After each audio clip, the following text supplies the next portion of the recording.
एक श्रीलंका की मुसलमान लड़की है और उसके ख्यालात क्या है इमरान खान के बारे में, जरा गौर से वीडियो देखिएगा। जैसे कि आपको पता है खान साहब गिरफ्तार हो गया। खान साहब आपको क्या जरूरत थी अपनी बादशाह वाली जिंदगी छोड़कर इस मुल्क में आके सियासत करने की। ये मुल्क 25 करोड़ जिंदा लाशों का मुल्क है। कोई आपके लिए आवाज नहीं उठाएगा। अभी भी वक्त है, प्लीज चले जाओ खान साहब वापस अपने बच्चों के पास। छोड़ दो ये सबको, जो करना है करने दो। इतना बर्बाद हो गया ना, अभी बस इतना कहना है,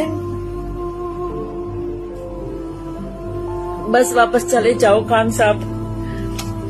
अल्लाह हाफिज।